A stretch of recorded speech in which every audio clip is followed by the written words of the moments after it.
Northern fjords, late 7th century. Her name was Astrid, daughter of the Northwood chieftain, born among the wind and frost. When her father's army fell to the southern clans, she was dragged from the burning longhouse, her wrists bound with her mother's torn braid. She expected death. Instead, she was brought before the war chief, where a feast was already being prepared. The warriors laughed, the air thick with mead and smoke. The war chief raised his hand and said, "The men who spilled her father's blood will now share her fate." Astrid did not yet understand what that meant, but every man in that hall did. The feast began while the fires of battle still smoldered outside. Astrid stood barefoot on the cold timber floor, watching her father's sword displayed on the wall like a trophy. Around her, the victors drank from ox horns and sang songs of conquest, each louder than the last. Her father's men had fought until the last breath, but the southern clans had come with more numbers and less mercy. Now only she remained the prize that would mark their triumph. A soldier with a broken nose tossed her a cup and told her to fill it. She hesitated. The hall quieted. Then the war chief rose from his seat, towering in fur and iron, his eyes bright with the satisfaction of old revenge. "The girl serves the army now," he said. "Let her hands bring drink to those who took her father's life." It was not lust in his tone, nor kindness. It was law older than any king. Daughters of fallen chieftains were given to the army, not as slaves or wives, but as symbols. A conquered bloodline turned into tribute. Astrid moved from man to man, her hands trembling as she poured mead into cups. They watched her, silent, waiting for the moment she would break. But she did not. She bit her lip until it bled, her eyes fixed on the fire ahead. The flames painted her face in gold and shadow, and though her body obeyed, her mind roamed back to the cliffs of her home, her father's voice teaching her that a chieftain's daughter must never bow. A younger warrior leaned close and whispered, "Your father's spirit is here tonight. He watches how you carry his name." She wanted to strike him. Instead, she filled his cup. When she turned away, laughter erupted behind her. Not cruel laughter, something worse. The laughter of men who believed what they were doing was right. By midnight, the music had slowed. The war chief ordered her to sit beside the hearth. He spoke of her father's defiance, of the men who had died beneath his banner. "He fought like a wolf," the chief said, "and wolves leave cubs." He nodded to the soldiers, "Then let the pack raise her." That was how it began, not as punishment, but as ritual. In the customs of the North, bloodlines could not be buried by steel alone. They had to be broken in spirit. And so the army took Astrid, daughter of Northwood, not as a captive but as a lesson. She would eat their food, walk their roads, and carry their shame. And somewhere deep within her, a quiet promise began to burn that one day she would make the men who feasted on her father's death remember her name. She rose before the sun, her breath visible in the cold, thin air of the war camp. The laughter of the feast had died in the ashes, but its memory clung to her like smoke. Astrid no longer wore her clan's colors. They had taken those from her the night before, along with her name. One soldier threw her a bundle of rough wool, the same gray tunic worn by the camp's laborers. Another pointed to the fires and said, "Water, wood, clean the blood from the blades." No one called her by name. They called her the girl, the spoil, the chief's silence. She obeyed, not because she accepted her place, but because survival demanded it. Every step she took through the camp was a reminder that she walked through the shadow of her father's defeat. The camp stretched like a scar across the valley, a sea of tents and war banners stained with old victories. Men were sharpening spears, tending wounds, feeding horses. Among them, Astrid moved quietly, always watched, never touched. That was the strange part. They didn't strike her, didn't force themselves upon her. They didn't need to. Her presence alone fed their pride. She was proof that their law worked, that the old customs still had power. Take the daughter of your enemy. Let the army use her, not in body, but in memory. Let her serve the men who erased her bloodline, and let her know it every hour of the day. She carried water from the stream with hands that once held a sea axe. She scrubbed dried blood from the blades that had killed her kin. She poured broth into the bowls of men who had danced around her father's pyre. They did not mock her outright, not yet. But their eyes told her what their mouths did not. They knew what she had been, and they enjoyed watching her become something else. she found herself alongside the other camp. Women, wives of soldiers, cooks, seamstresses. They eyed her with suspicion. One woman, older, with hands rough from years of firewood and salt, hissed in her ear, "Daughter of a wolf, now feeding the hounds." At night, she slept near the horses, beneath a blanket that stank of sweat and earth. The dreams came slowly. Dreams of fire, of her father's voice, distant and broken, of her mother's braid unraveling in her hands. She would wake in the dark, heart pounding, only to find herself surrounded by silence. Not even the night birds sang here. And yet, through the bitterness, a strange clarity began to form. They had not killed her. They had not buried her. They had left her alive in the place of ghosts. That was their mistake. She was not a relic. She was a witness. And in the stillness between the orders, in the moments where no one watched, she whispered her father's name not to mourn, but to remember. For in the world of warriors, memory was a weapon too. The days began to blur, one into the next, like footprints lost in snow. Astrid no longer counted mornings. She marked time by the shifting weight of the tasks she was given. Haul wood, sharpen spearheads, stitch torn cloth until her fingers bled. Each job was a reminder that her old life was ash now, and the ash had been scattered beneath the boots of the men she now served. But something inside her refused to vanish. Though her body moved through their rhythms, her mind wandered through memory, her father's voice echoing over war maps, her brothers laughing beside the training pit, her mother's quiet hands weaving charms into her hair. They had stolen her name, but not her blood, not yet. One evening, as the wind howled through the pines and the men gathered to dice and drink, a command came that was unlike the others. She was summoned to the center of the camp, where the elder warrior waited. His name was Ulfric, a man with one eye and a voice like crushed stone. He had fought beside her father once, before turning to the south and pledging loyalty to the clan that now ruled her world. She had hated him from the stories alone. Now he stood before her with a leather pouch and a blade dulled by years. "You will learn to carve," he said. "If you cut wrong, you start over. If you ask questions, I won't answer." Then he walked away. She thought it was a punishment. At first, but as the days passed, the work changed her. He made her carve runes into ashwood, sigils for protection, for strength, for vengeance. Each mark had to be perfect. Each mistake was burned. He never told her why he chose her. He never told her what the runes meant. But she began to understand them on her own. The warriors used them before raids, wore them around their necks like silent shields, and now she was the one who carved them. Ulfric watched her without speaking. Sometimes he nodded. Once, he placed a heavy iron ring beside her. "Yours now," he said.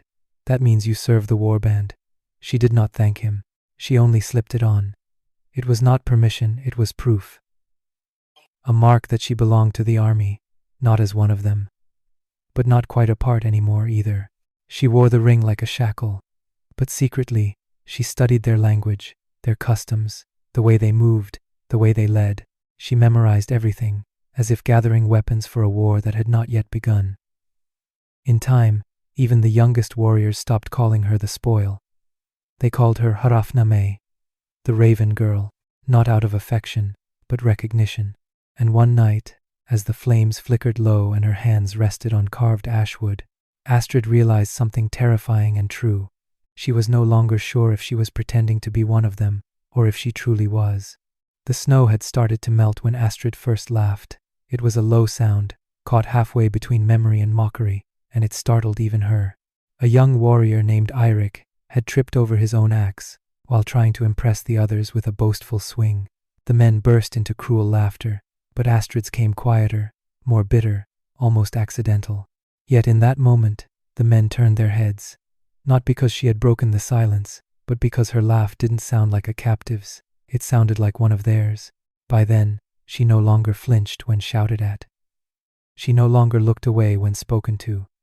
Her hands bore calluses from training spears, and her clothes smelled of smoke and iron. She no longer waited to be ordered. She moved with the rhythm of the war band. When the men broke camp, she packed. When food was short, she rationed. When tensions flared, she stood between them without fear. They began to see her not as the daughter of a fallen chieftain, but as something else, something harder to name. Ulfric had taught her more than carving. He showed her how the army worked, how decisions passed from one man's pride to another's sword. She asked nothing, but she listened to everything, and slowly she learned how a warrior walked, how he spoke, how he watched the world around him. She mimicked their stances when alone, practiced balance with a spear behind the tents. It wasn't for show, it was survival. One dusk, a fight broke out between two scouts, over stolen meat, or maybe insult. Astrid didn't hear the start of it, but when one reached for a blade, it was Astrid who stepped between them. She did not yell, she only stared, eyes cold and still, and said, "If blood is spilled here, let the war chief be the first to taste it."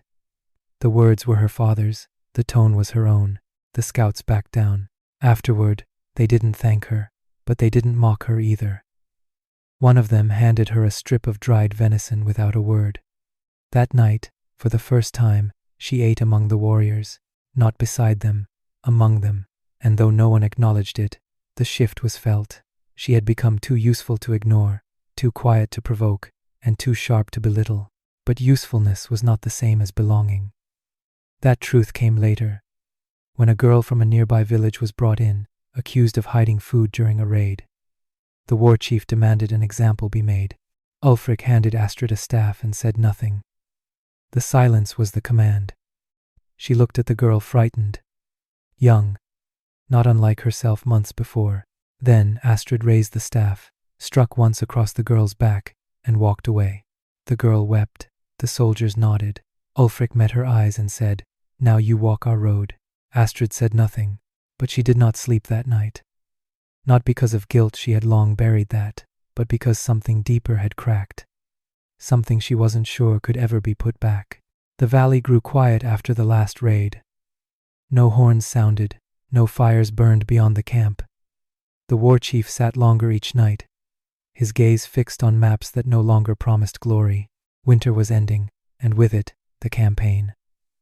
Word spread that the army would disband within a fortnight. Some men would return to their clans, others would follow Silver to the next war.